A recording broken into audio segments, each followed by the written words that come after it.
चर्चेतल्या बातमीने मुंबईत महायुतीचा महापौर होणार आहे, तरीही महापौर पदाबाबत उद्धव ठाकरेंनी महत्त्वाचं वक्तव्य केलंय।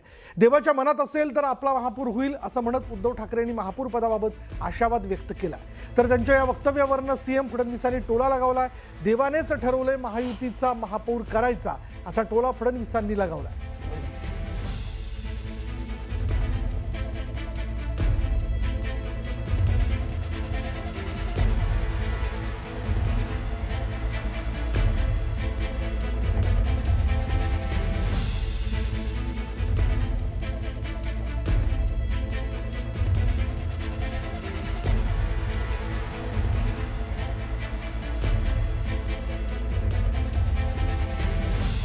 आपला महापौर व्हायला पाहिजे हे तर स्वप्न आहेच।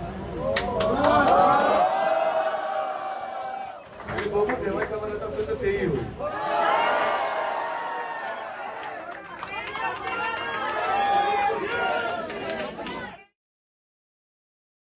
देवाच्या म्हणजे माझ्या मला देवा म्हणतात म्हणून की वरच्या देवाच्या वरच्या देवानेच ठरवलं आहे की महायुतीचा महापौर करायचा आहे, तुम्ही आमचा सोडू।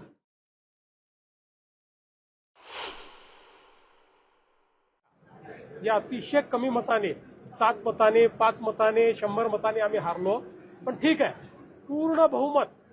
तुम्ही हे बघा, एवढ्या जागा गेल्या 3 निवडणुकांमध्ये देखील जी काही शिवसेना होती त्यावेळची एकत्रित त्यांना मिळाल्या नव्हत्या।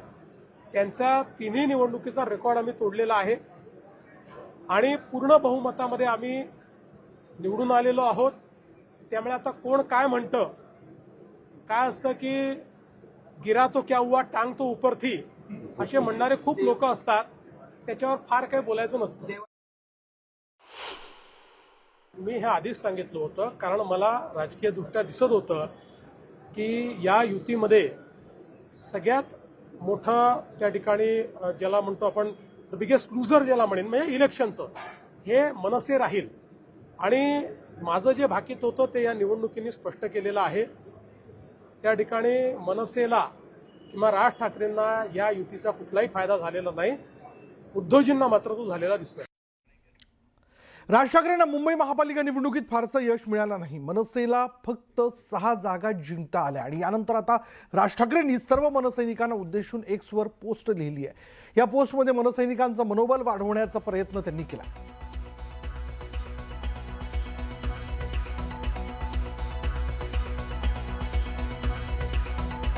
त्यांनी काय म्हटलंय बघा, त्यांनी असं म्हटलंय, सस्नेह जय महाराष्ट्र। सर्वप्रथम महाराष्ट्र नवनिर्माण सेना आणि शिवसेनेच्या निवडून आलेल्या सर्व नगरसेवकांचं मनापासून अभिनंदन। यावेळीची निवडणूक ही सोपी नव्हती। अचाट धनशक्ती, सत्तेची शक्ती विरुद्ध शिवशक्ती अशी लढाई होती, पण अशा लढाईत सुद्धा दोन्ही पक्षाच्या कार्यकर्त्यांनी उत्तम झुंज दिली, त्याबद्दल त्यांचं कौतुक करावं तेवढं कमी आहे। महाराष्ट्र नवनिर्माण सेनेला यावेळेस अपेक्षित यश मिळालं नसल्याचं दुःख आहे, पण म्हणून खचून जाणाऱ्यातले आपण नाही।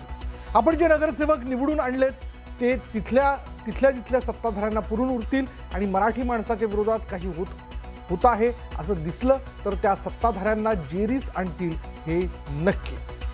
शिवाय राज ठाकरेंनी असे म्हटले की आपली लढाई मराठी माणसाची, मराठी भाषेची, मराठी अस्मितेच्या साठीची आणि समृद्ध महाराष्ट्रासाठीची लढाई आहे आणि ही लढाई हेच आपलं अस्तित्व आहे।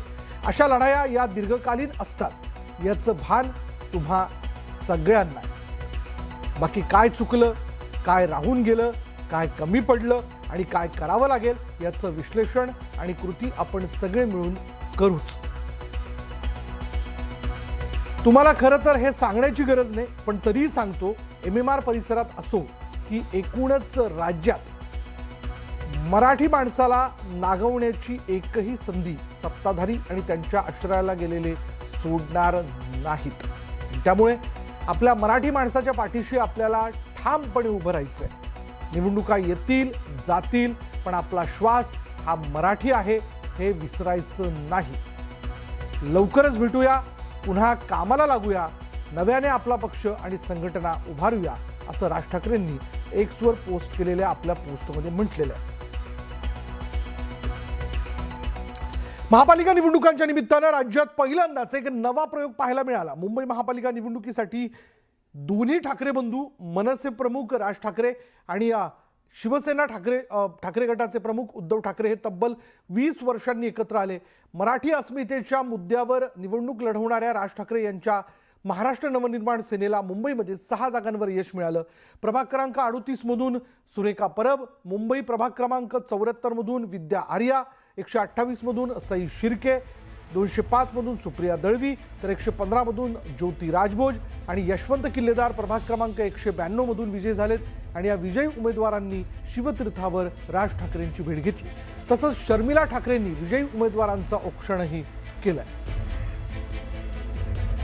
आमचे 0 आमचे सगळे नगरसेवक नेले होते. उद्धवचे मायावते गेल्याला 84 का काय ते होते, त्यातले सगळे नेले होते. 60-65 नेले होते. त्याच्यावरती आम्ही 6 आलो आणि उद्धवचे मायावते 65-66 असतील. सो आम्ही खूप चांगली लढत दिली आणि परत मी सांगते, खूप चांगली लढत विदाऊट एनी आपण असं म्हणतो की सैन्याला निदान धान्य वगैरे तरी पुरवायला लागतं, तेवढं धान्यच आम्ही पुरवलं. आणि तिथे म्हणजे तो मिसाईल्स सगळं असून सुद्धा आम्ही खूप चांगली लढत दिली. कसं आहे की शेवटी आम्ही पैशाला त्यांच्या पुरे पडूच शकत नाही. तुम्ही पण बघत होतात की कमळाच्या पाकिटातनं शिंदे कमळाला पकडतायत, कमळ शिंदेना पकडताय, ते अजित पवारांना पकडतायत. म्हणजे 5-5, 10-10 हजार रुपये जर मतदारांना तुम्ही देत असाल तर तसे आम्हाला करायचं पण नाही की आम्हाला काम करायचंय पुढचं, आम्हाला पैसे वाटून मतदान नको. मुंबई महानगरपालिकेच्या निकालानंतर भाजप मंत्री नितेश राणे यांनी हसतानाचा व्हिडिओ शेअर केला होता आणि या व्हिडिओने सर्वांचं लक्ष वेधलं होतं. आणि त्यानंतर आता नितेश राणेंनी पुन्हा ठाकरेंवर म्हणजे उद्धव ठाकरेंवर टीका केली आहे. उद्धव ठाकरेंनी मुंबईचा विकास न करता मुंबई महापालिकेची सत्ता विरोधकांची घरे तोडणं, विरोधकांची घरे उद्ध्वस्त करणं, कारवाया करणं यासाठी वापरली. मला आठवतं ज्यावेळी हे मुख्यमंत्री होते तेव्हा रोज मुंबई महापालिका आयुक्तांना फोन करून राणे का घर तोडो आणि म्हणूनच मी खास प्रतिक्रिया त्याला दिली आहे जेणेकरून त्यांना आठवणीत राहील असं राणे म्हणाले. तसंच आता जय श्रीराम म्हणत आम्ही लवकरच आमचा महापौर बसवू असंही त्यांनी म्हटलंय.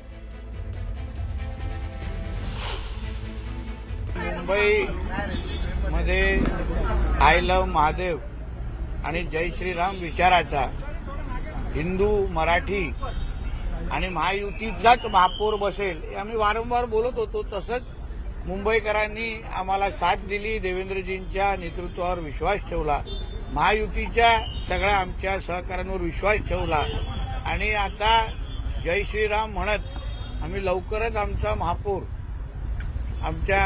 मुंबईच्या महापौरच्या खुर्चीवर बसू.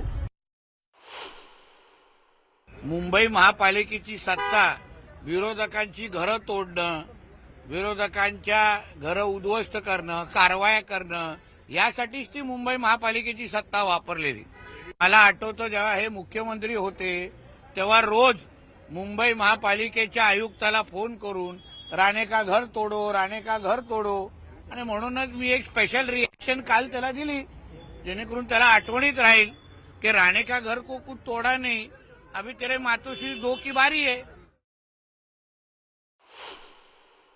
बांगलादेशी रोहिंग्यांना मुंबईमध्ये कमी करायसाठी आम्हाला सत्ता द्या. आता 5 वर्ष आमच्या देवभाऊच्या नेतृत्वात त्या गोष्टी करू.